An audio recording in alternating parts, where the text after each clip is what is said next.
Assalamu alaikum wa rahmatullahi wa barakatuh.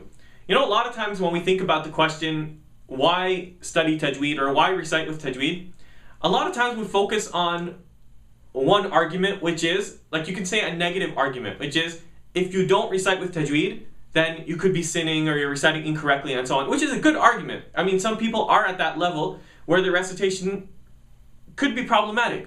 But I think especially, I don't know if it's a Western thing, we kind of have this attitude that we don't like anybody to tell us that we're getting sin. We have this attitude that Allah is accepting and Allah is Ghafur Rahim, which is true, of course.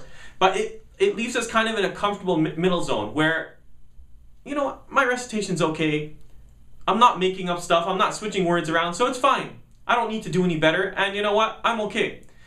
Our scholars also mention a second reason, which is to aspire for something greater. To aspire for something greater in terms of your relationship with the Quran. Allama ibn al-Jazari, rahmatullahi ta'ala alayh, who's one of the head honchos in the field of Tajweed, he mentions the first reason that you could be sinning if you're reciting without Tajweed, and he also mentions the other reason to push you higher. وَهِيَ أَيْضًا حِلْيَةُ التِّلَاوَةِ وَزِينَةُ الْأَهْدَاءِ وَالْقِرَاءَةِ. That reciting with Tajweed is that sweetness, that deliciousness of recitation, that enjoyment of recitation. وَزِينَةُ الْأَهْدَاءِ وَالْقِرَاءَةِ, and the adornment or beautification of the performance and the recitation. And a lot of times we think to ourselves, why aren't we getting this, that real enjoyment of recitation?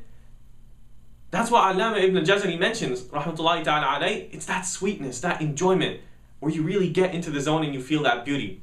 We might think, okay, why does it even matter? Why does it matter to aspire to something greater in terms of beauty? Right? And I want to tell you that even if you're not doing it in Quran, in recitation, you're doing it otherwise. Imagine you're getting ready to go to a wedding, right? Sister, for example, you put on certain clothes and then you go to your hijab wardrobe, right? And you have 1,000 hijabs, of course, and you pick one, and they're all good hijabs, but you pick one and you try it and you're like, what? It doesn't match this outfit. And you're going to pick another one, right? There's like a system of beautification. You're wearing your wedding clothes. You're not going to wear your regular casual shoes. You're going to wear specific shoes for weddings. Brothers, same deal. You're not going to go to a wedding wearing a baseball hat and t-shirt and shorts.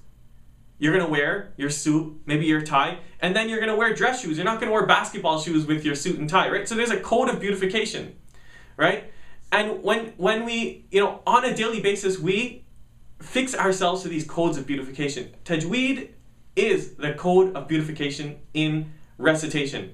And to go back to that example of wearing clothes for a wedding, there's nothing wrong technically. You can say, with regards to recitation, we say we're comfortable, we're okay. What if somebody says, okay, I'm comfortable, I like wearing t-shirt and shorts and my baseball hat, and that's just how I'm going to go to the wedding, and nobody should judge me, right?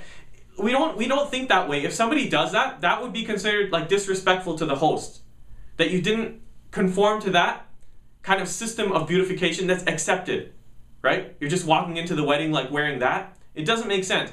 Same way with Quran. If we're reciting, we got to recite with Tajweed. Recite properly. That's the code of beautification, and that's proper respect for the book of Allah subhanahu wa ta'ala when we recite before Allah subhanahu wa ta'ala. So I invite you to check out our course, Beautiful Tajweed. It's coming up really soon. I invite you to register at www.beautifultajweed.com, and I look forward to helping you get into that code of beautification with regards to recitation. Take care. Assalamu alaikum.